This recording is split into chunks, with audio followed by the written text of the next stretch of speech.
welcome to BARI Banter, where we talk everything bariatric surgery with the people that know it best, the patients. I'm Shannon, and I'm here with my co-hostess with the mostest, Lita. So sit back, relax, and remember, sip, sip, sip. And welcome to another episode of BARI Banter. For anybody who has never actually watched the video, if you ever watch, Shannon just spilled his drink everywhere. It's just not been a good day this afternoon. Oh my gosh. Anyway, if you watch every single episode, I sit there and I mimic, and Lita, your co-hostess, sip, sip, sip, every single episode. Well, that's nice. That's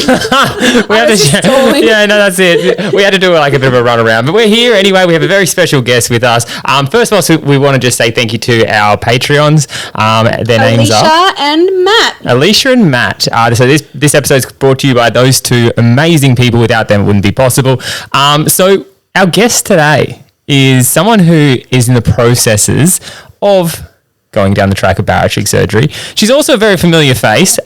She kind of was my ex-wife. Well, was my wife once, now my ex-wife. And it's funny enough, really fun fact. Your ex-wife? No, she is my ex-wife. Fun fact, we're recording this on our 10-year wedding anniversary day. Like, what are the chances? It's like there's like 1 in 365. Anyway, she's sitting with us, so we might as well get her on, start having a chat, get to know who she is, what she's about, and how the process is going for her. So, welcome, Ashlee. Hello. We don't need to give you an intro, but just tell us, what is your starting weight? Like, what are you at weight-wise now? Oh. Welcome to the bariatric world. It's so hard in these early stages because you're kind of like, I don't want to tell you until like 3 months out, please. It's like such a normal You don't have to share. You can kind of give us a ballpark. Look, I saw Garth for the first time, I think maybe 5 months ago, and I was 105. Yeah. But I've crept up to like 110. Yeah. And we're like, because I know when we originally got married, you were 55 kilos. I was 55 the day we met. So are you hoping to get back to that kind of ballpark? Yeah, when we got married on our wedding day, I was 68, and I was pretty happy with that, I think. Mm. So 55 kilos, there would have been nothing of you. It would have been all boob. But I thought I was fat. Like, I remember I used to wear tights and big black T-shirts. Yep, and I remember thinking, okay, when the scales hit 60, I'll lose weight. Then I saw 60. Oh, okay, when they hit 65... I'll lose weight, then they hit 65, and it's just like been a roller coaster. I think everybody can relate to that though, because like, you know, you look at the scales and you kind of go, oh no, it's all right, it's only 1 or 2 kilos. Yes. When I hit the halfway, like the 5 kilos or the top of the kilos, then I'll do something about it. And I was literally having this conversation with you today, like you've just got to call yourself out, and at what point do you just go, no, I've got to do something about it. So, like, let's talk about how you got here. So, for you to, I think you watched me in the early stages go through it. Did you ever back then consider that this might have been something you wanted to do? Or is it kind of lately it's kind of been... So it's never, ever, ever been on my mind. And I remember that when I saw my GP about you, and it was behind your back to have the conversation with him. It was, behind. Did you know that? No, I actually didn't. Yeah, and it was behind his back, And my GP was like, bring him in, we'll talk about it casually with him. And he was quite receptive, but like... Wow. Yeah. I didn't know that. I just thought when we went in, was just like, oh, have you considered it? No, so there we go. Wow. I went behind your back. So Ruth and I talk about that Ruth, my friend, we talk about that all the time. But no, I never thought it would be for me because I've always just lost weight, put weight on, lost weight. I can lose it. I know I can lose it. I'm always going to be able to lose it. Like, that's never the problem. But it's just gotten to the point, I'm 33. I'm sick of losing it and putting it back on and losing it and putting it back on. But it's not just putting it on, it's putting it on and then some. So I'm sitting at 110. I've never sat at 110. My biggest weight before is 105. Yeah. So I just know it's like I'm going to lose the 30 and then I'll be 120. And then I'll lose 30 and then I'm going to be 130. Like, it's just... To your defense, I think you're in that kind of... We've talked about this the other day in the podcast we did about, like, talking about pre-stages. You're in that year leading in where you kind of just... Anything goes. It's like the year leading into surgery, you kind of just go, diet, never heard of it. I'll wait until after surgery. Famous last one. That was like, I remember when I was going down the lines, that was Ashlee was like, everything was always after surgery. I'll do this after surgery. And that was always my famous line. And lately that's been your famous line. So you can relate to where we were. Not that you knew me back then, but like you understand now. Yes. Yeah. So, like, you know, was there a point that you kind of went, okay, I'm going to look into this? Like, was there a point or something situational that maybe made you think, oh, okay, you know, I'm going to... Because it wasn't like you'd never talked about it before and then one day you were just like, I think I'm going to have weight loss surgery. Yeah. No, so I'd never ever thought of it. And then I started putting weight on again this very last time. So it was only a year ago. I was only 82 kilos. So I put on 30 kilos in a year, essentially. Yep. And it was this last time that I put on weight that I've gone, you know what? I've had an absolute gutful. I'm sick of being 30. I'm sick of yo-yoing. I need a permanent solution. I am very fortunate that you guys are in my life and a lot of other people in my lives and my friends have had the surgery and been successful. So I'm like, you know what? We're just doing it. We're pulling the pin. We're finding a permanent solution. We're done. It's funny because I remember we used to joke like a year or so ago that you were like, oh, I'm just going to go get the band done. I just want the band because it's not permanent. I'll lose the weight. And then I guess you've kind of realised that even with the band, because we said to you, like, you can't. Like, you wouldn't, at the time, you wouldn't have, potentially wouldn't have qualified. Yeah. And then you were like, oh, I'll get the band. And we were like, don't get the band. Like, it's stupid. Like, for what we think, it wouldn't have been the right solution for you because we know that you do yo-yo. And then all of a sudden you were like, so I'm booking in to see a surgeon. Shannon, come with me because I'm doing it. Yeah. I know, it was very sudden. But I am like that. I'm very impulsive. It's now or never. Yeah. Like, once I decide, I decide. Yeah. And what have you decided? What procedure do you think you're going to go ahead with? The mini bypass. But big reasoning for that was my reflux because it is so bad. It's so bad that you literally took a reflux like quickies before you started this episode. Preventative. And has that got worse like lately? Yeah, so 100%. But it's like I know it's my food choices and I know that it's my excess weight. It purely comes down to that. And I know I've hit 100 kilos because my reflux like gets out of control. Yeah. So that's when I know. Dietary, yeah. Either way, like, and I remember we had this conversation, when you have reflux, I highly recommend that people go bypass because I've seen so many people, like some people have got, after the sleeve, had reflux, got such bad reflux, it's like rotted their teeth, which is like... That's my fear. Yeah, and I want you to take this step and be really successful and not have something like that come up that you're like, oh, damn it, like... That's a really negative thing coming from this situation. Yeah. Because I think with you and the mini bypass, I think it's a match made in heaven. And I must say, I am really proud of you for making this decision because, man, I've watched you since like, we're 18 years old, whatever. And we've both done the same thing, up, down, like constantly. And I know what this surgery's done for me. And I know you'll have a very similar mentality when it comes to like 100%, you know, you're going to get stuck in and it will be successful. As I've talked to you about before, though, it's all about like, you know, working on certain things and understanding things. And I think you have that kind of mindset that I think you'll do that anyway. And is the reflux your only comorbidity that they're worried about? Like, is the reflux the only... Reflex. We both said that. It must be catching on. Is that the only thing that they're concerned about leading into surgery? Like, you don't have diabetes or anything like that? Yeah, that was pretty much it. Like, when it sat down, it was apples and apples. I asked about price. My surgeon said, don't even worry about that. They're the same. I don't want anyone to have to choose on that. Then we touched on reflux and he's like, look, if my suggestion is this. So. And talk us through your wonderful experience of your barium swallow because you explained it to us the other day and Shannon and I were like, I don't remember it being that bad. No, I don't remember. Like, we'll talk through your situation, but I was like, I feel like they were playing a prank on you. I was like, they have to be taking the piss. Like, little do you know, we called them up beforehand. It's like, hey, our friend's coming in. Laughing, like, oh, sucker. Yeah. No, so, no one, and I was mad at you guys. I was like, why didn't they give me a heads up? Because going forward, I will say to everyone, oh, barium swallow, she's tough. Like, so Shannon, his only thing to me was it tastes gross. He's like, but they've got new flavours now, don't worry. The stuff wasn't bad. Like, I had no issue with it. It was thick, whatever. Tastes like strawberries, no problem. Like, sure.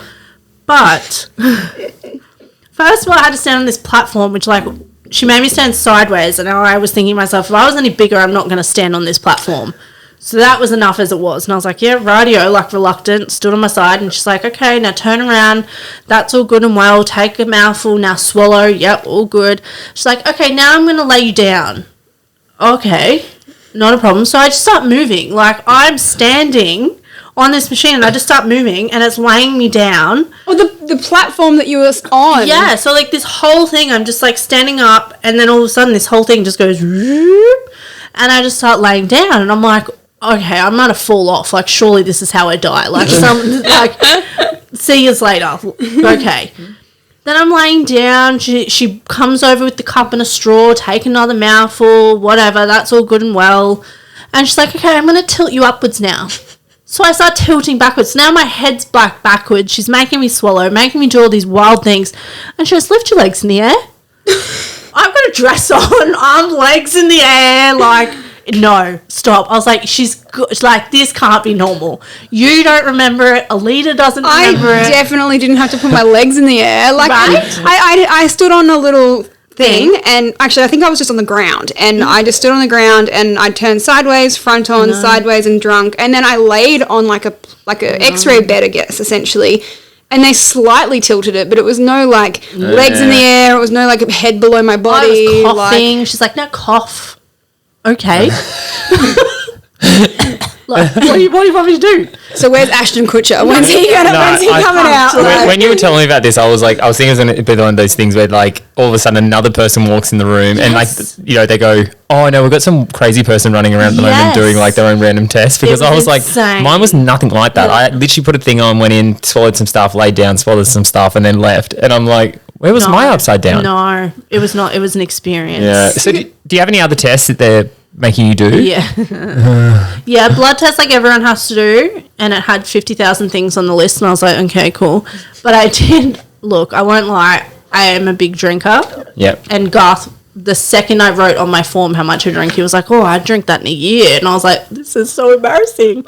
Yeah, so I had to do a liver ultrasound and like a liver something else. I don't know what it was. And they test all my liver functions and stuff, I suppose. Yeah. So you're not doing like sleep tests or anything like that? No, I don't have to do any of that. Yeah, because like in the scale of things, like, and I think this is something you wanted to talk about because obviously you're 110 kilos, which to people would be like, oh, 110 kilos, that's not big. But like when you were 55 at your smallest, and even then you were feeling like self-conscious about your weight, that's half your body weight. Yeah. You know, is that something, have you talked to people about that where they kind of like, you know, is this too much for you? Like, how has that kind of gone across to people? No, I'm scared that people judge me that I'm not big enough. Okay. So whenever I say to someone like, oh, I'm having surgery, they look at me like, really? Are you sure?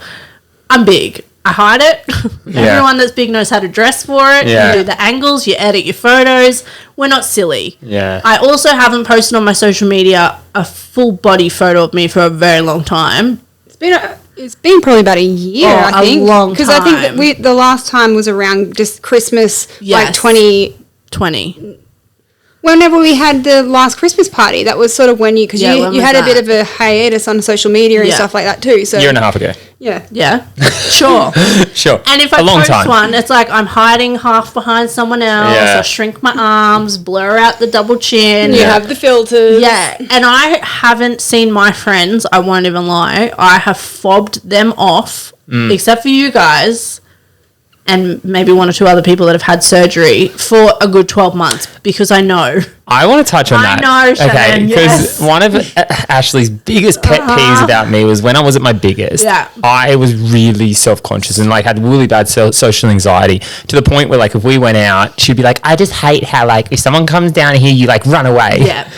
And now I feel like you're at that point. I am at that point. Why is it that you're doing that? Because, you know, you're self-conscious. People knew you 30 kilos ago. They look at you and they're like, you okay? What's been going on? You've been grazing in a good paddock. Yeah. And that's what it is. Like, people have this real stigma around fat people. Like, something's wrong. You're lazy. You're ill. Something's going on. Yeah. No, just been living my best life. Sorry. But there's also a stigma around weight loss surgery. Oh, 100%. So have you told many people that No. This is your coming out? Yes, I've been sharing a post like social media today. It's like, surprise. No, I've told my immediate family, and the first person I told outside of that was a regular at work who I see often. We speak often, like not a friend, but an acquaintance. And I just casually brought up, like, yeah, I'll be having weight loss surgery. And her face, filled with pity. And I was like, oh, well, good luck then. Oh, wow. I messaged Shannon immediately. I was like, I just told my first person I'm never telling anyone again. Yeah. Until you come on a podcast. Yeah. No, but it is, I was just telling Ashlee before the podcast, I had my first, well, not my first, but like someone who was an anti-bariatric person who, because I've got an article coming out in Medibank. They kind of doing like a 3-page spread thing, and I was kind of like doing the job, and I went, and talking about that. And he goes, yeah, but you're kind of an exception to the rule. And I was like, what? And he goes, like, no one's ever successful with bariatric, like with weight loss surgery and like And I said, well, wait a second, let's have a discussion about this, because I think, he goes, I know this person at work, and she had the gastric band and blah, blah. And I think as I said to you before, I think a lot of people compare it, like think of weight loss surgery and think the band, where, as we said in the podcast the other day, 99% of people have a revision after the band, because it wasn't a super permanent, successful bariatric thing. As I said in today, like, it's come so far. Yeah. It's like still 50% of people struggle or regain to a degree, but the surgery's come a long way. There's, certain, especially the mini bypass, having like the, what's it called? The not being able to process sugars and stuff. The dumping syndrome? No, like, so when... Malabsorption. That's it. We got in trouble from Garth for calling it malnutrition. He's like, no. It's malabsorption, where you don't absorb all the fats and stuff out. Like, all those little things, I think they've really made the surgery perfect. Where they need to improve, obviously, is the before and after care, I think. But that would make people more successful. But... it is. It's like I've gone through my surgery for 4 years, and I've had that many critics about bariatric surgery. Or they make those little comments because they know you've had it, and they kind of want to put their 2 cents in without kind of starting an argument. And it's like, it's amazing how often that happens. It's actually amazing that you were talking about this too. Like, I obviously am a very proud sleever, clearly, because we don't hide the fact that we've had it done. Now, beforehand, I only told a whole handful of people. Because I purely wanted to let my results speak. And I was sick of people being like, just go to the gym. Or like, I've never heard of it. I've never tried it before. You know what I mean? Like, usually weight loss surgery is a last resort. But anyway, it's funny, like 4 years down the track, I still, like, I'm meeting new people at my gym and all that sort of thing. And people are like, oh my God, like, when I say I've lost 60 kilos or whatever. And they're like, oh, wow, how'd you do that? I still get this, like, little anxiety to be like, because I'm in a CrossFit gym. All these people can friggin' hang from bars and lift their feet above their heads and, all these crazy things. And here I am being like, so I had weight loss surgery. But the one thing, which I'm not ashamed of it, but you get this little anxiety to be like, how is this person going to react?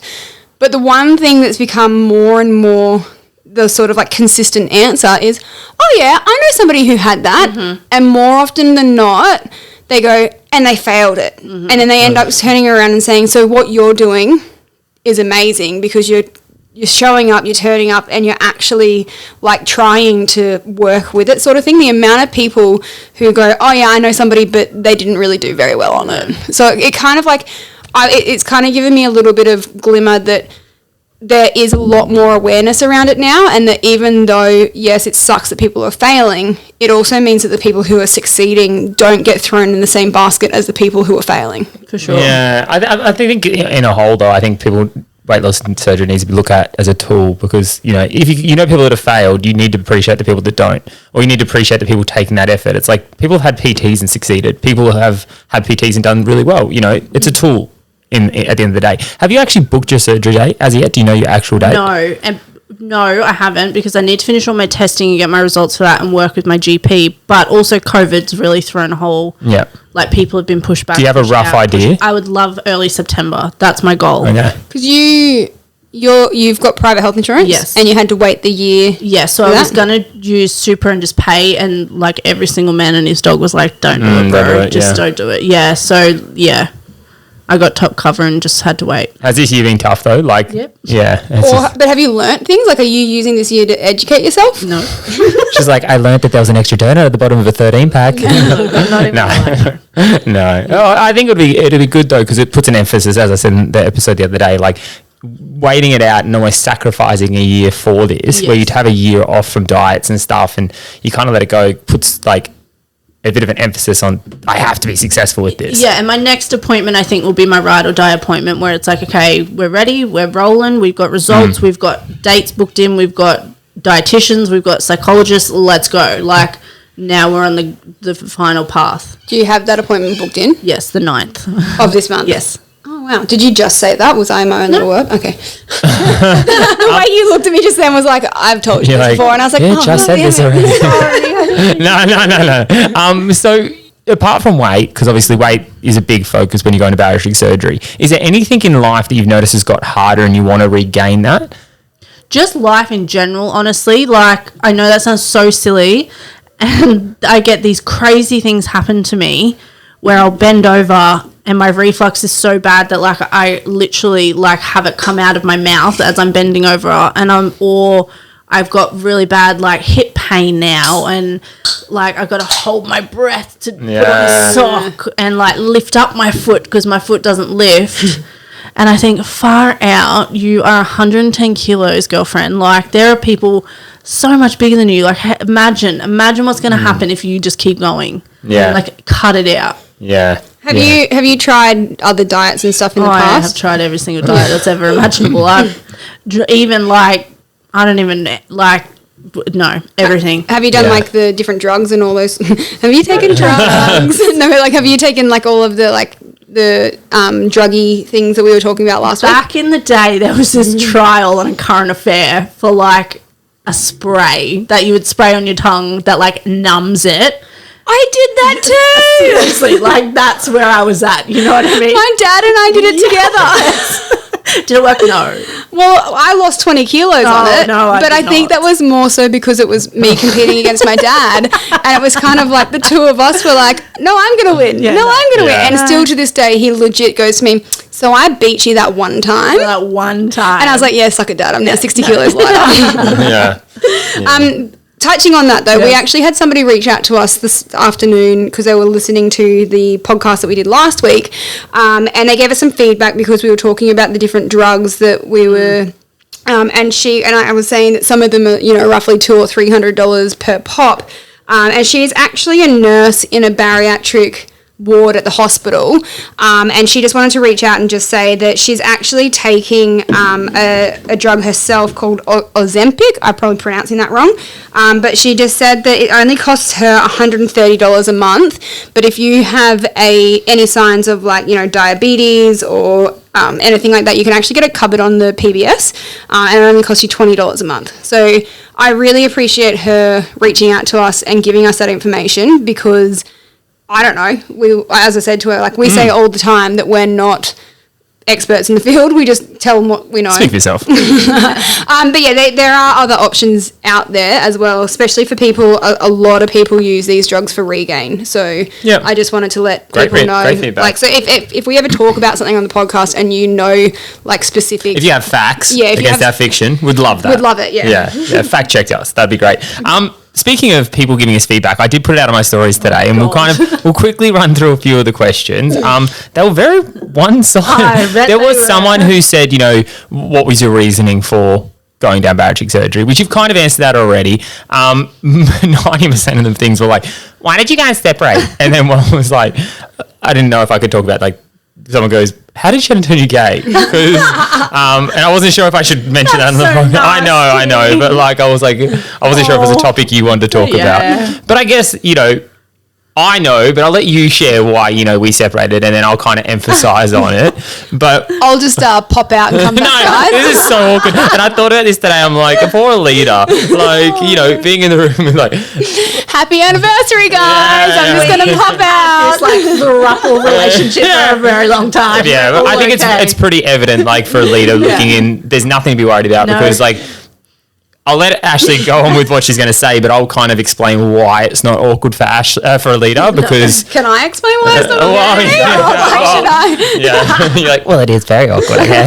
Jokes, I don't really like you, Ashlee. Crying. Oh, my God. Off you go. This escalated. Yeah, I know. Jerry. No. Why did we separate? Well, I mean... because you got sick of hearing, until after surgery. Oh, look, you're not wrong. That was a massive... No, look, we met when we were very, very young. When you're very, very young, you fall in love with not an idea of someone, but essentially the idea of someone. We both wanted a family and a house and careers and built towards that together.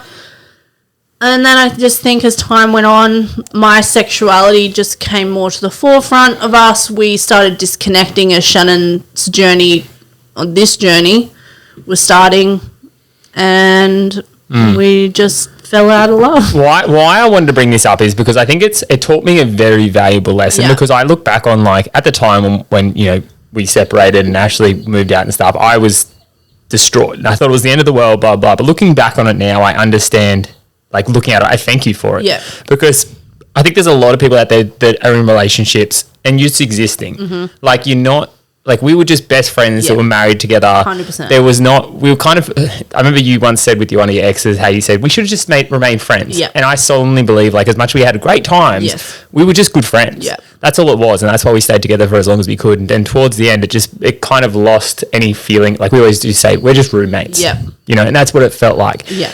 So as much as at the time I was like, damn you. And, you know, I look back and I do thank you for making that decision, because I think for me, I wouldn't have been able to make that decision, because I'm very loyal and, like, very, like, you know, to death do us part and da-da-da-da-da. But looking back, and obviously the sexuality played a big part in it, and I believe you only get one life. So if that's how you feel, you should have taken that path, and I'm glad you did. So for anyone looking, like, the lesson to come from this, and, like, what I've learned from it is, you know, you only get one life. If you're with someone, and, like, I don't want to tell people to leave their partners, but you only get one life. And if you feel like you're existing and there's no way that you guys can, like, you know, work together to form a better relationship moving forward, you need to someone needs to make the hard decision. And I'm like, I know I wouldn't have, and you did. And I'm very thankful, because there's a lot of people out there that couldn't make that decision. You're thankful now. Yes. Oh, yeah. To be honest, like, I'm also loyal to a fault. Yeah. Like, I will fight tooth and nail. And I didn't plan on leaving until I planned on leaving. Like, we just were going to coexist forever. And one day I was talking to a girlfriend, and she said to me, he deserves to be happy, and he deserves to be with someone that wants to do things with him sexually. Yeah. I don't know. Yeah.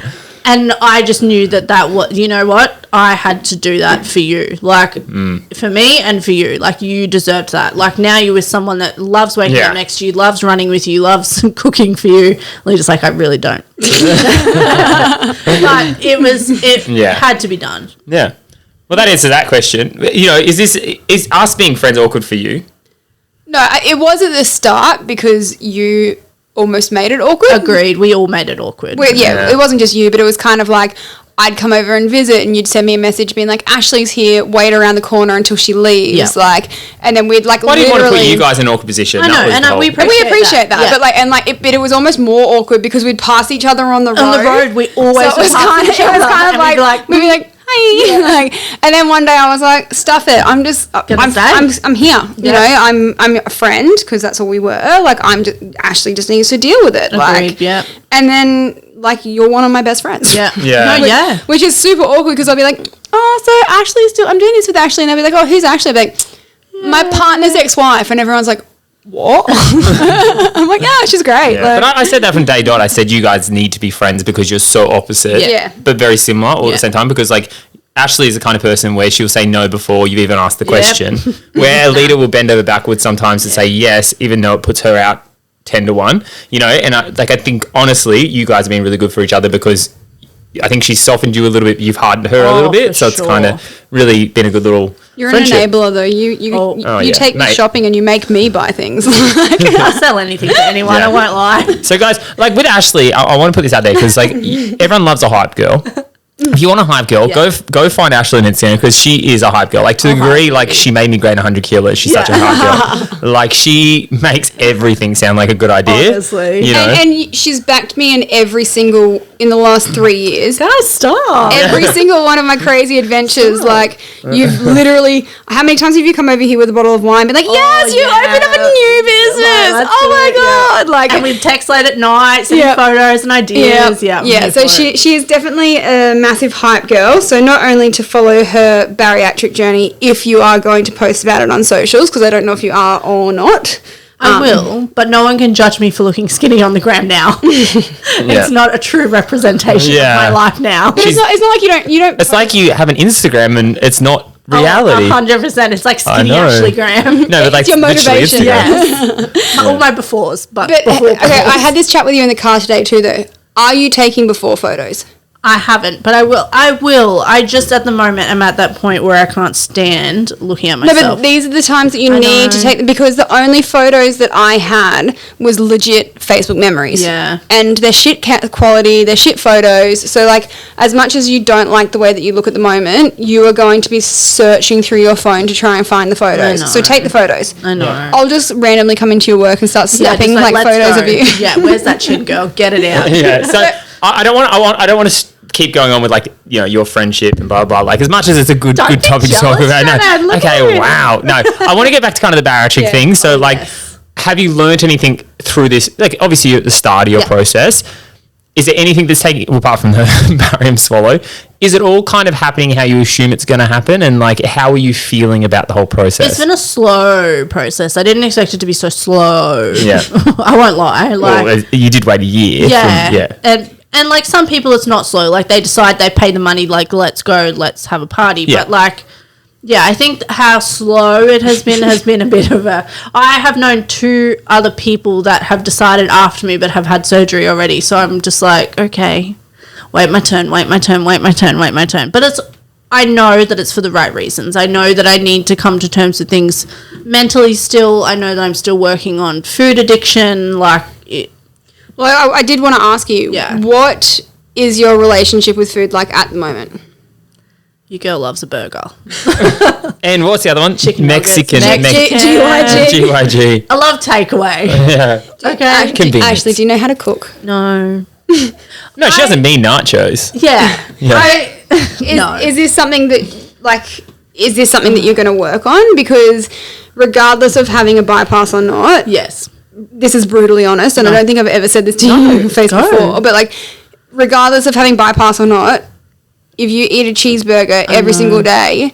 I won't eat a cheeseburger, let's be clear, guys. Like, we won't let you as much as we can, but, like, the thing is that if you find workarounds, then it's not going to work for you. 100%, yeah. So, like, we'll start up Bari Banter cooking classes and we'll teach Ashlee how to cook. Like, I think she knows how to. I think she's very basic like me, like a little bit. So she'll find the simplistic version of, you know, she's not going to go out and make souffle. I was a wife for 10 years. Like, come on, I don't want to cook. Like, was a single gal. I just went to drive-thru on my way home from work. Like, you know. Yeah. But we were talking about this today too, because where you work, you have the perfect opportunity to actually have high protein, somewhat healthy snacks. Some veggies, some whatever. And what do you think could potentially be your downfall? Like, what you're doing at the moment, can you translate it into bariatric life, or do you think that you're going to have to transform your entire existence now to fit in with bariatric life? So I'm going to have to overhaul my whole life. So essentially the way my life works is my day starts at 5,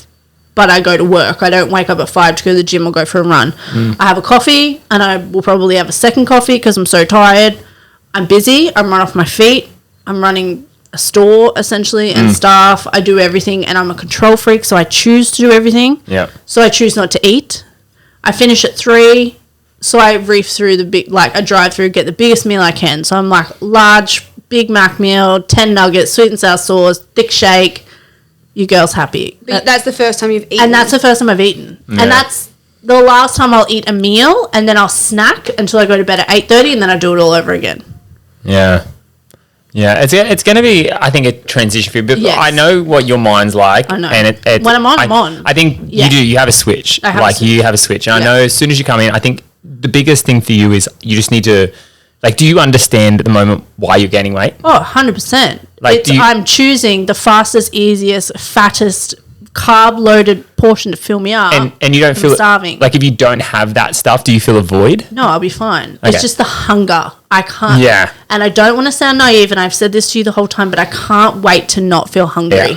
And I just don't want that to be a part of my day. Yeah. So hunger does come back, though. Yes, and I appreciate that. But, like, a year, right? Like, you generally... Yeah, you grow and comes back. So I've got a year to, like, relearn, reteach, implement ideas, routines. That was perfect. Yeah. I think I think she's heard it a 1,000 times. Like, every time we come in and, like, hang out and have a few drinks or whatever, it's always like, so you understand? And I have questions, and I have always asked you guys questions, and I've seen it, and I've seen it with you, and I've seen it with, you know, Izzy, and I've seen it with heaps of other people. Like, I know. I just want you to be successful because I know what it means for you, because I just know the person you were, you know, when you were skinny and like how you feel, like how you display yourself and the confidence. And that sounds so awful, but it's not even like a skinnier thing. It's like a healthier thing. But I say to my partner all the time now, do you think I've lost my sparkle? Like, I feel like, no, and not in a sad way, but I feel like I've lost that, like, confidence. Yeah. I think confidence, yeah. Like, for you to be, like, avoiding public situations, which is something you've never had. Dinners and, like, going anywhere. Which I can relate to that so much because that was one of my biggest, like, I turned down being a bridesmaid for one of my best friends. Like, I started avoiding, it didn't help that I was also with a partner that I didn't particularly want to be going out in public with, but I started turning down opportunities to hang out with some of my closest friends or like memories that should have been forever memories. Because I was so, not even necessarily self-conscious, I was uncomfortable. Yeah. Like and whenever I entered a room, even at my biggest, I was still that happy, bubbly person because that's who I was. It was all a facade though because I was so uncomfortable. I was always tugging at my clothes. I was always I never wanted to wear heels because I said that I was a tall girl, but really it was just because it hurts your feet to wear heels. Yeah. Like, so I totally can relate to that because that's exactly who I was before I had surgery. And that was probably my biggest driving factor, that I socially excluded myself from the world. Yeah. And you do, but you don't mean to, but you do, because you're just like, people knew me 30 kilos ago. This is embarrassing. What do I say about this? Like, or the other thing that I got a lot was, oh, so you're trying another thing? Yeah. Oh, yeah. Yeah. Oh, well, let's see you try and succeed with this one. And also something, as I'm going through, I'm a reflector. I reflect on things. I like to look inwards at things. I like to work on things. I like to be self-aware. I'm that girl, the crystal girl, the manifestor, right? She's made me a crystal person. She watches the moon. Yeah, right? It's new moon tonight. Yeah, let's all manifest. But you literally said that, can we manifest on the podcast? I know I did. But upon reflection, I have never lost weight for the right reasons. It's always been for an event. I want to be this weight for my 21st. I want to be this weight for my wedding. I want to be this weight to be a bridesmaid. I want to be this weight for this. Then it comes and goes, and I'm like, back up. So what is it this time? You want to be this weight for what? Me. I don't even care about the weight anymore. I just want to learn balance, that everyone's like balance, and a lifestyle for me. Yeah. Like, I'm not on my own. I have a partner, but I'm on my own. I'm doing my own journey. I'm doing my own thing. It's for me. I don't have an event. I don't have a dress I've got to squeeze into. Yeah, I think it's a good thing that you've gone to the point you've gone to now, because this is the biggest you've ever been. Ever. And it's like getting the reflux and the body uncomfortable. It's giving you kind of like a starting point of like, okay, no, I just want to be back there where 100%. I didn't have the reflux. I didn't have the uncomfortable of like, everything's hard. Yeah. So it's kind of like you're gone from going, oh, I just want to lose 10 kilos to fit into a really pretty dress, to I just want to lose this weight so I can have normality back 100%. In my life. I just want to be a normal, healthy, not normal's the wrong word, but I just want to be a healthy person that can walk 5 kilometers without having a heart aneurysm. Like, I was like, well, you actually, you did park run when we were together. And I remember like you used to take me down to the little park run course down there. And then I was the one that was chafing and I could never walk the 5, like I think we did 2.5 Ks or something, didn't we? And your feet would hurt and you get shin splints. Yeah. Crazy how times change. Want to go for a 5K walk? No. But no, on that note, Ash, like I want to keep touching in with you because this process, I feel like you're going to be you are a very open and honest person. Like that's one thing, like why we stayed together for 10 years, even though we weren't in a relationship, is our communication was always kind of still semi there. Yeah. So I know you'll be open, honest, very transparent. I want people to reach out to you on Instagram and stuff and like touch in with you, especially if you're in the set, like if they're pre-surgery. Ashlee's the perfect person to align yourself with because she's a hype girl, but she's also someone who has her head screw on and will be honest with you about her process. Because, you need that kind of person in your lane in that kind of same space. So, and I guess since we're wrapping this up, we could talk for hours. We won't do that to you guys, but like we will. No. 2 questions over like 5 weeks. Yeah. First question, rapid fire. Yes. Goal weight. Do you have one in mind? 68 was my wedding day. I'd love to be 68. I'd love to see the 68. And goal that's non-related to weight. I want to climb Mount Coolum and not stop. Okay, that's achievable. That's actually a really good one. And that's one you'll be able to knock off pretty quickly. I've only done that once. Yeah. So that's all I want. Cool. Love it. Any last things that you want to put out there? No. Have we covered everything you wanted to talk about? I think, so, yeah. This is like obviously the start of your process. Yes, it's the very start. You know, it's been a journey for you to get here. I'm proud of you for making the decision to have bariatric surgery because I know you're in the same lane as kind of I am, and it will help you. The tool will help you. And yeah, apart from that, thank you for coming on and talking with us. Because I know it's a hard one when you're in this situation where you haven't started the process and you're kind of like going, okay, like... You don't want to sound silly. No, like people later are like... you get people on a year down the track and you're there in that like, oh, hype, you know, this is sick. Like I've lost all this weight. And you're and you've got to sit here and be like, you know, I want this for reasons to better my life. Yes. And that's a really hard thing for people to do. I would really like to touch base again with you, whether or not we do it as an actual episode or if we do it just for our Patreon or the Facebook group or whatever. But I really like to touch base with you during pre-op. Yes. And see how you're going with pre-op, where your head's at. Before we go too far, I actually remembered a question because I kind of like, we touched on it last week. Yes. Because a big concern for you, and I feel like this would be relatable to people, is Ashlee says she doesn't want to lose her booty or her thing. And my body shape. Yeah, so this is kind of why I brought it up last week in the last podcast, and I kind of touched on it and said, you know, for you don't want to lose your bum, you don't want too much to lose skin. So what are you doing to kind of make sure that doesn't happen? Look, squats. No, I won't lie, I'm doing absolutely nothing right now, but I did express it to Garth at the very first initial consultation, and he said, I need to build that muscle now. So that you don't lose it. That's right. He's like, you're just going to have to do it now. He's like, whether you squat every day, whether you do something, you have to do it now. And your diet. Yeah. Yeah. Focus on protein. So, yeah. Don't underfuel. As much as you're not going to be hungry, eat. And I just have thought of it, and like I said this to Alita earlier, I need to think of myself and this whole journey as an investment, and I'm investing into myself. So money that I would have spent on alcohol or junk food, I'm going to invest it in a personal trainer to work directly on my body and my shape. And what's the cost for you? We'll touch on that. And then we'll wrap it up. I promise, guys. We'll wrap this up. But like people like to know costs behind it. How much are you paying for your private... Who are you with for your private health insurance? Bupa. And how much are you paying? I pay $100 a fortnight. So $200 a month? That's pretty good.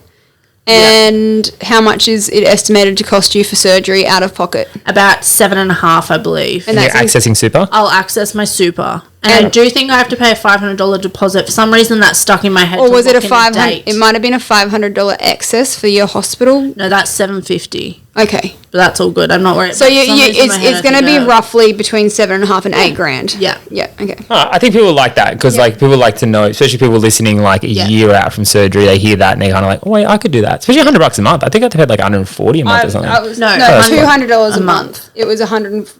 Oh, a fortnight. Yes. Okay. Yeah, makes sense. Just look into your private health insurance. Make sure it has what you need. That's right. Yeah, and there is like a loose skin thing in mind that I want to delve into deeper. Ah, so you might go down the plastic routes as well. Oh yeah, I will for sure. That's not even a question. I'm 100% getting plastic. Getting all the lifts, all the tucks, all the boobs. I am. Yeah, that's why you're like, I don't need to squat now because I'll just get an implant. Yeah. I'll work on the bum, but the boobs will be fake. Oh. Well, thanks, Ash. Absolute pleasure to have you on. We definitely will get you on more down the track. Guys, if you want to reach out to Ash, her Instagram handle is Ashlee. No. Yeah. Yeah, Ashlee is 3 E's. 4 E's. I believe. And a little X. Underscore X. Yeah. Reach out to her. Put it in the caption. If you've got any questions that we didn't touch on that you want to know about, she's your girl. Ask it. If you're in the same part of the process as her, connect up. Make buddies.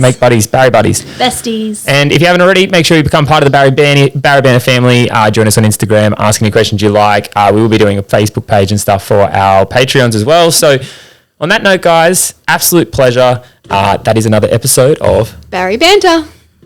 Why, yes, that is another episode of Barry Banter in the books. We hope you got a little something from that one. Head on over to Facebook or Instagram and check us out, or go to baribanter.com where you can watch past episodes, give us feedback, and let us know who you want to hear from next. We love you all, and as always, please stay beautiful.